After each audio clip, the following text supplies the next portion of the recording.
Phillip's been a farrier since 2004 and continues his practice around Auburn University, where he works with the equine surgery and large animal teaching hospital.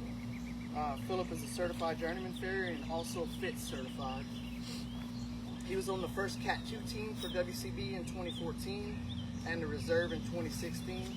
He's been the president of Alabama Farriers Association, and he also continues to serve as the AFA Rules and Convention Coordinator. He's here today to teach us a little bit of tips and tricks how to survive this summer heat and wet, dry mess that we're going to deal with coming up here shortly. So with that being said, I'm going to go ahead and hand it over to Mr. Phillip and let him get started.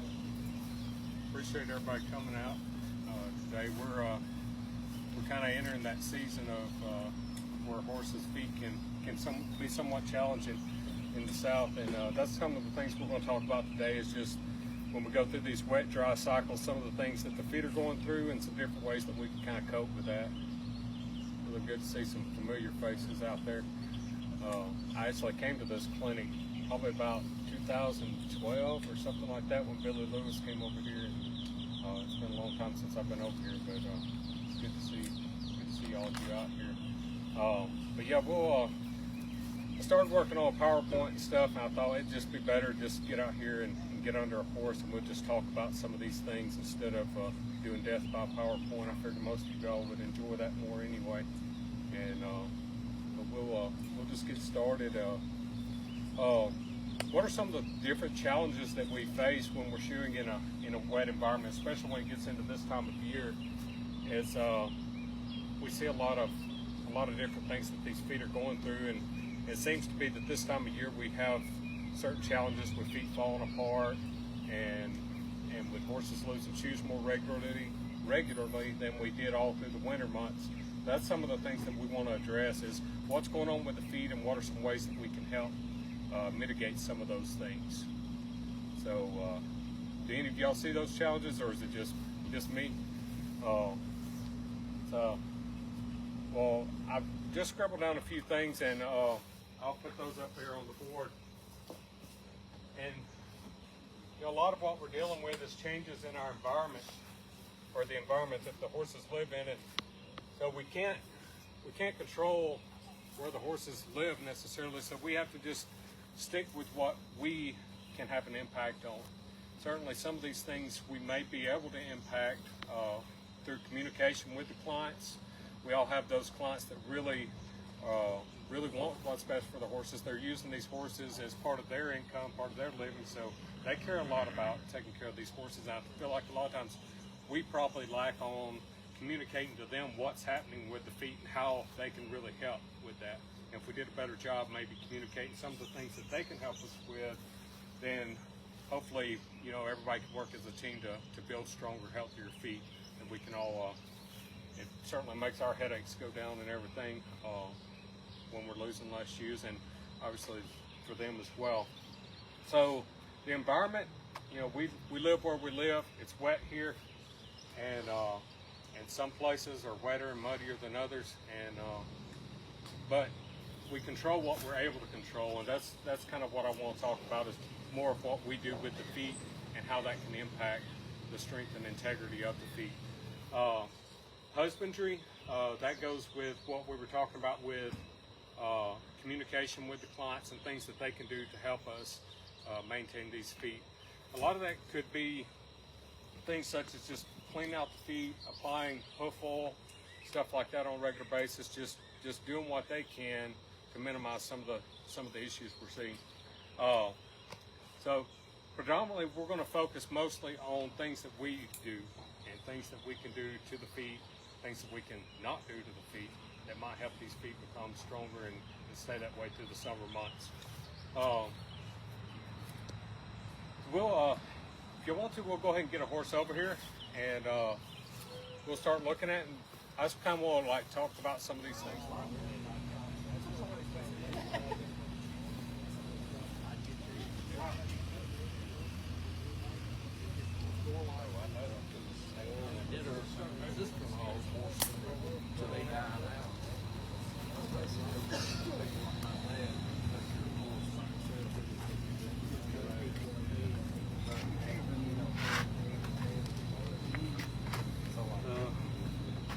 about 13 and a quarter there.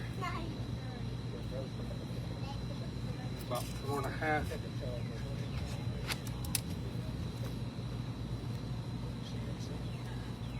So what we were looking at is what's caused. So we're not just seeing a normal straight on cross section. We're seeing something that's bent, and then we've trimmed it. So we're seeing a cross section of something that's already bent around. That's more width. Does that make sense? Whereas if it was like a piece of horn that was growing dead straight and you cut it, it's not going to appear as wide. So that's what we're looking at, and that's why we see all this extra, what looks like width, we want to gather up with a rasp, but it's really not width. When you drop a ruler on that hoof wall, it's actually still curled under. So what you're saying is you're not seeing the hoof wall like this, we're seeing it like Exactly, this. if we cut through it. Okay. It's not wider, it's just bent. Huh? It's not wider, it's just bent. Exactly. So we're going to try to just fit it as it is. I'm not going to get crazy hanging out even more out there because I don't think it's going to benefit him any. But just protect it, and then that next time you just continue on that path of trying to just keep that distortion knocked off of it. Unleverage right it? around. So is it because that side's getting too long or overloaded?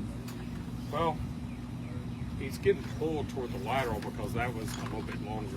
Okay, so the whole thing's... The whole lateral quarter, so everything was being pulled that way. Okay. All right, we said, you made me forget my measurements now. You ain't measured this yet. Yeah, I did. It's 13 and a quarter. Thought you forgot. 13 and a quarter. Thanks. We'll measure one more. Yeah, I know. I'm measuring. I just... All right. So we got 13 and a quarter, and the width is 4.5. So we need, I'd rather have just a little extra shoe so I make sure I don't come under that any. Because I'm not going to go crazy fitting it wide, but I also don't want to come under because that's not going to help them out. So, And will you sort of try to stay tight on the lateral? yes, definitely. And, you know, Seriously, like you don't want to get too aggressive, Yeah. but you don't want to just keep. yeah, I don't letting want it to go. shoe and exacerbate any of that flare that's been going on the lateral quarter. And that's the other thing is, you know, clients a lot of times think that the flare is like right there and in the back part, but the flare usually is up there in that toe quarter, in that lateral toe quarter. And that's what's sucking everything up under it from the back half of the medial. It's getting pulled under there. But this has definitely got a lot of asymmetry in the shape. We're going to see a medial aspect that has a big pronounced medial toe and then almost just comes straight off, and then the lateral is going to come off with a hard angle and then back around. And like if I was trying to accentuate that fit and really fit the whole thing on that medial aspect and stuff and wanted to come under just slightly on that lateral, it's one of those you could do a toe clip versus the quarter clips so that you can like slice it under there a little easier, whereas quarter clips make it almost impossible to get that side slightly under and that You'd side just be touching it more full. Yeah. So if I was really trying to move that around, I would probably opt for a toe clip versus quarters. Well, if you're trying to develop a toe on there where one's just missing it all together, you can do pretty good with quarter clips because you know you're just locking them on and then just shoot full out the front. All right, let me try to get something shaped on that. Huh? Yeah, I think I'd rather have the extra material. I know what you're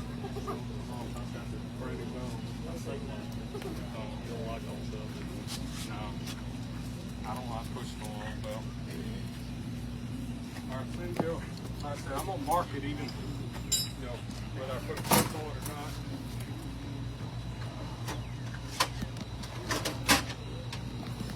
We're gonna have a little extra material this time because this shoe measures 14, but that foot only measures 13 and a quarter, so we're gonna have a lot of extra material. But with that outside having so much asymmetry on it, we're going to eat up a lot more material getting out there and around versus the inside. So we'll probably do most of our, shortening and grinding off of that medial length. But instead of trying to guess exactly how much offset, take off what you don't need. Take it right off there.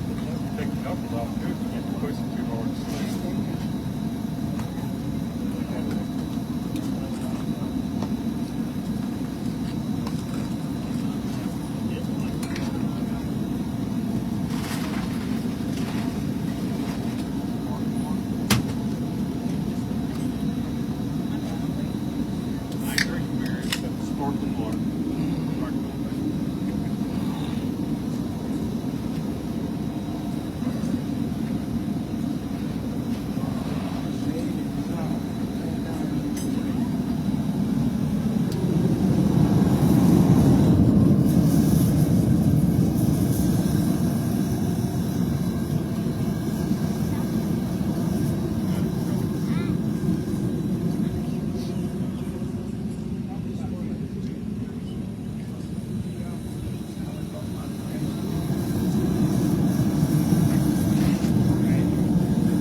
I don't look at pads as a tool just for one stop. Right. I used to think everybody using so many pads. Oh man, y'all just need to quit trimming so much. Yeah, that's right. Oh, why does he have a pad? You should do one. Why does he put pads on it?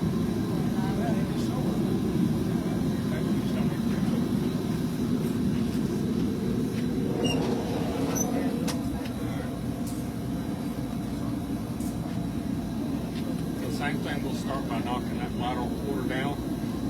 And we said it's 4.5 wide. So we'll get a little bit of a high type of toe going in it, but I want it kind of exaggerated towards that medial aspect when we start. I was really tightening it up much on that medial side.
Alright, don't lose this.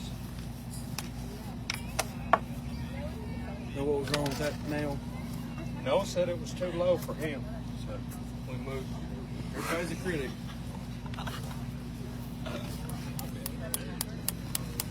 You know, they get certified, but they just go, Hey, you can't tell them nothing no more. Like, you know I'm certified. what did he say? He said, you get certified, you just can't tell them nothing no more. Ron Burgundy, hey, you know I'm kind of a big deal. Yeah. That's a little low too. We just won't let him see it. Yeah, don't show no one. Keep it on the opposite side. Hey, when I was doing the video of Lamar Weaver's demo for the contest, I'm like way over here to the side, and he's talking about something, and then some joker commented on our Facebook, said, "But the inside heel is a quarter inch higher than the outside." So how could you possibly see that? Yeah, on Facebook Warriors, you know, they got it so It's easy to type it on the keyboard and you ain't got to think about it. The hands ain't connected to the brain. Well, the problem is sometimes I like to ask questions, but I'm scared everybody's gonna think I'm one of them jerks. Okay, why? It's all in your phrasing. Right, you gotta be very careful and diplomatic. That's the only one I got. Don't worry. I got to move out the rest of them. Noah's going to look at them. Better catch it down. We'll get these out of here before you see them.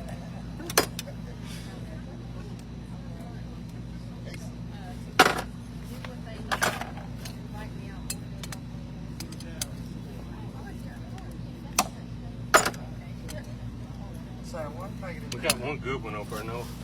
No, that's you. That's all You you started need. this crop, Noah. I didn't know that. It's your Not fault. me. Making me feel better about myself. I go through a whole box of nail just to get the good nail line. That's the main reason, make everybody feel better. Well, They're that too good on them We frogs. appreciate it. you know, sometimes nail line's not perfect, and if I'm like, we're lucky we got any nails, we're just gonna live with that. And the customer says anything, I say, you know, this is that new method from Europe. When you stagger the nails, they're stronger.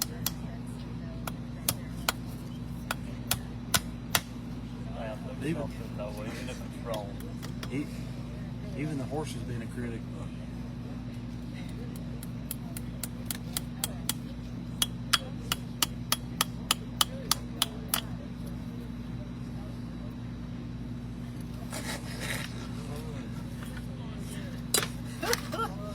It's getting expensive.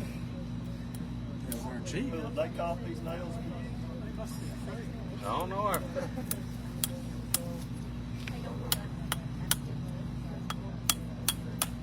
We're going to live with it, ain't we? You got paid by the nails. Just Good don't job. look, Noah. What's that guy say, a upcharge?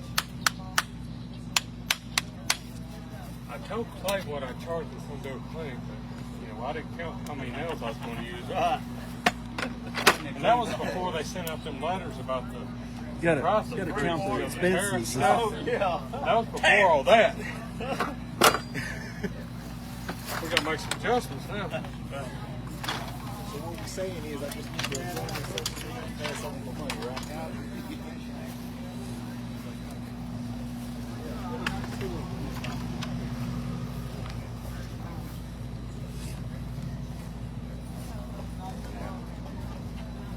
Like it better. Once we get him clinched up, we'll take him up on the concrete so we can see how he stands on it. Yes. It's hard to see it down here, but it should have taken a lot of that twist out of his stance.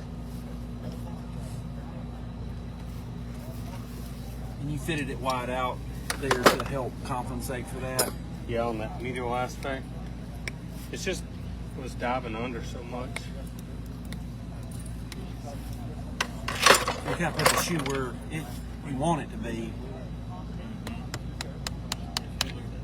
See, like, Now we just fit him a little bit more snug through here where he was flaring, and a little bit more full on the other side. We aren't really changing his foot or anything, we're just trying to accommodate the way he's going currently.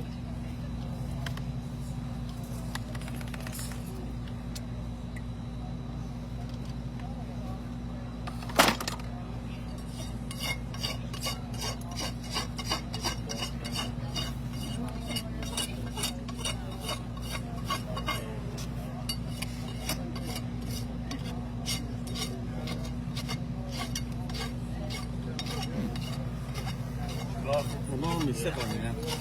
Time for the horse killer. Make sure you're recording that part, baby.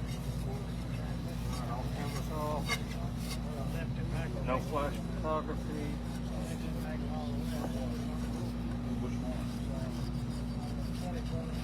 Salt hammer. Sure, it goes from six live viewers to hundreds of thousands.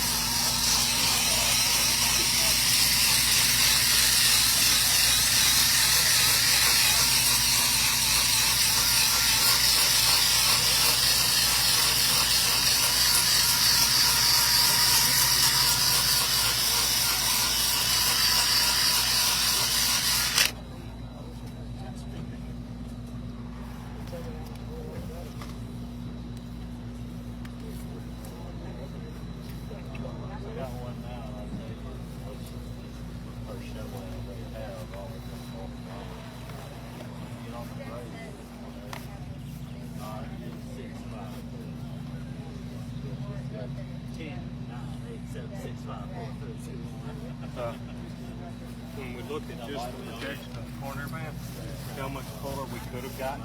Yeah. You know, that's just, you know, so his foot still swung well under it. Because that shoe should be a projection all the way out to there if he wasn't already distorted. But we're still well under his medial toe. That's how crazy it gets, though, when you start talking about trying to fit that medial toe. It's like, when you get one that's already, you know, kind of gotten out of hand, really distorted, it may take you a couple of times to pulling things back around in your fit to ever get back on there. Because you could get crazy out there. And I don't think that can serve for the horse to try to get it all at once. He'll be in there shooting with like a full-blown extension kind of shoe. But if we can get him standing a little more square on it today, and he can wear it like that for a cycle, maybe tighten up the cycle, get a little growth on him, and he shouldn't be quite as stretched over the next time around. And then reapproach it again, reevaluate it, and probably just do it conservatively for a few times, and he can come back around quick. Is it like full hat? Yes. Even up a little bit.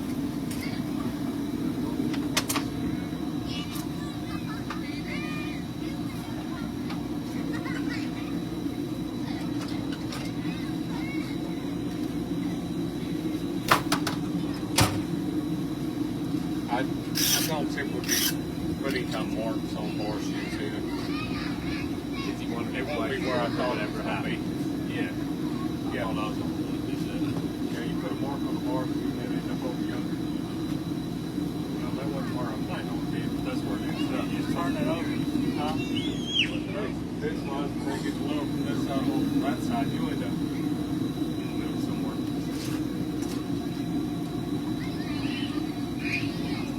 Alright, so we'll just point it out a little bit.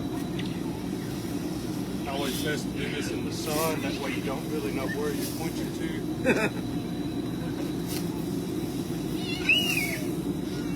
Yeah. But also, Don't worry about hard twitch out lines, because I want that to kind of blend into the section.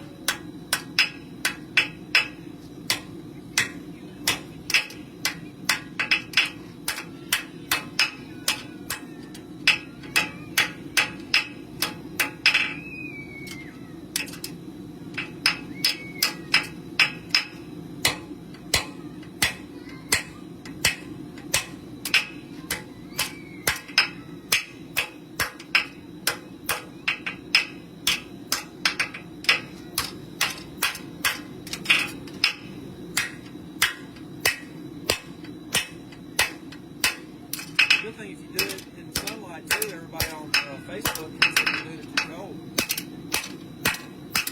Makes me look strong. Yeah.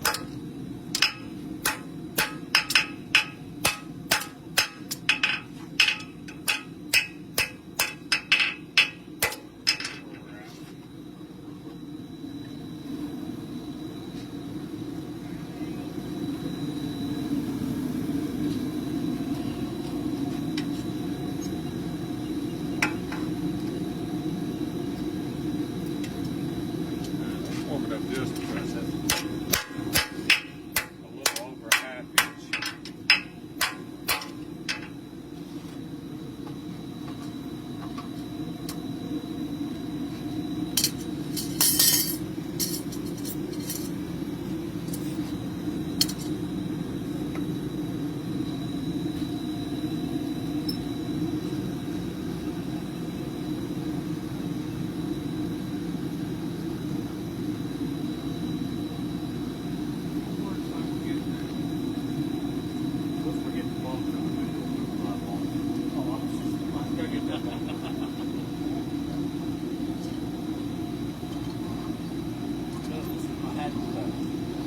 Huh?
You were talking about different systems of measurement. Like I use the exact same system for a bar shoe if I'm going to turn it into a pack bar.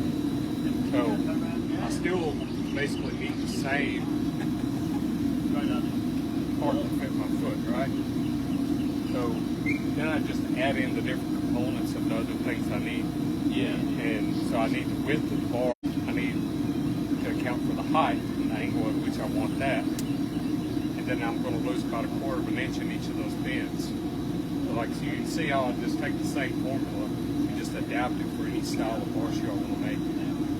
That makes sense? Yeah.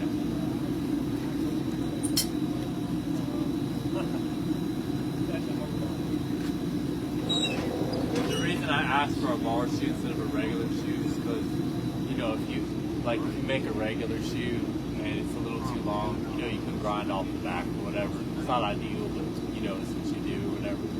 But the thing that with that kind of shoe is where I guess you're gonna figure out your system is that you can't just grind off the back. It's too large. You know what I mean? Like, or any other kind of complicated shoe, you know.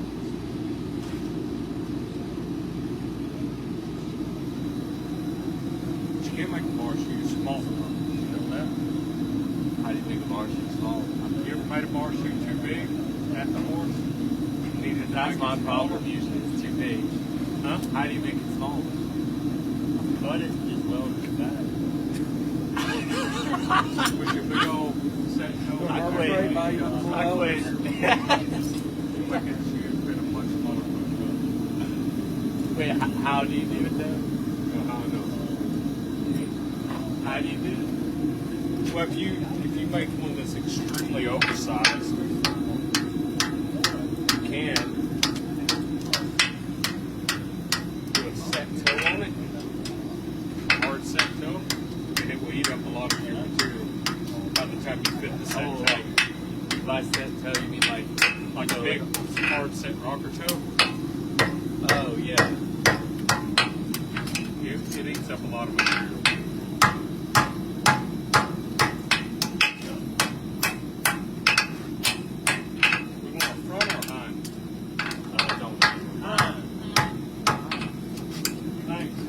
I got a front toe in there.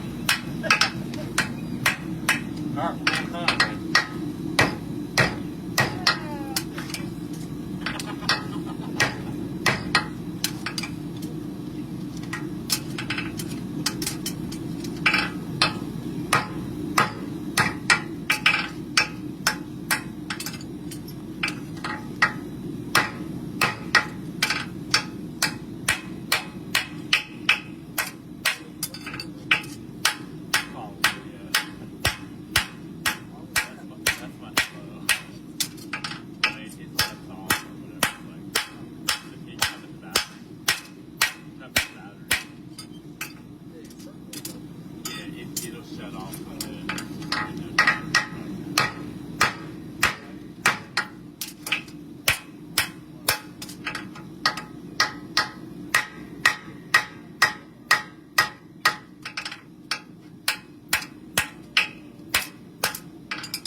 where I see most people screwing up with bar shoes is setting up the bar. So when we set up the bar, we don't want a bend. It's not the bar is not a bending procedure, it's a forging procedure. I don't know where I'm putting mark.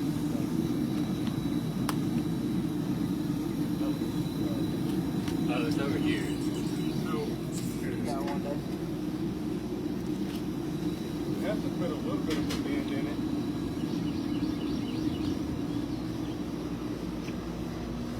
But then we want to keep that open so that we can build material all through here. The object of building that is so that we can then forge the shape of it. And so let's get the material put into that corner. I want you to understand it's not a bend that makes a straight bar. If we want that nice sharp corner, we have to visualize the approach angle from the quarter coming into the bar. And that's where we position it on the horn when we then forge the back of the bar and the inside of the bar. Is we're visualizing how that quarter is coming into the bar. You see some of them and they're like just kind of bent over and they don't have a corner. They weren't really forged into it. So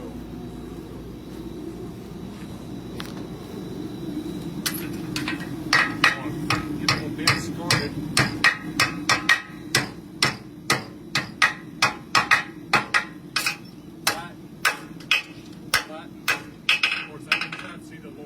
Missing material down there, we're going to send that down.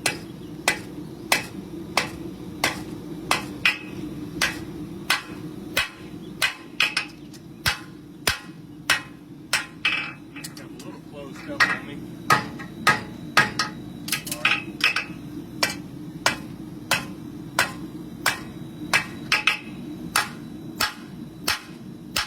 Now, visualize the quarter coming in, and then we're flat with the world, we're level with the world on the back of our board. Here's my corner. I'm working from my corner out.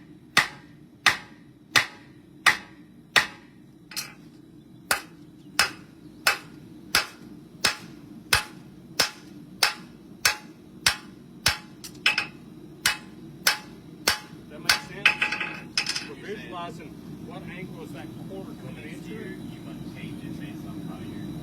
Yeah, I'm trying to just stay in one position where my quarter bend, I'm visualizing the angle of my quarter coming up to the horn, and then I'm forging just straight across, level with the world. Does that make sense? You need your angle to be the angle that's going to be So on the. you change that by altering this, but once you get your angle coming up to that position, you want to stay put. Yeah. You just forge the back of the bar. And that way, when you bring it around, it's already lined up. There's none of this like finagling with it later. So if you have a real wrappy foot with quarters that are really swooping in, then obviously you've got to pull this angle up more so that it's forced across. Whereas if you have a straighter, more fluffy type foot, you're not going to want that angle to be very, very great running through there. So it's about visualizing the foot. I'm just going to tidy this up, bringing it up to the back side, take the corner off, and I'll just come back here.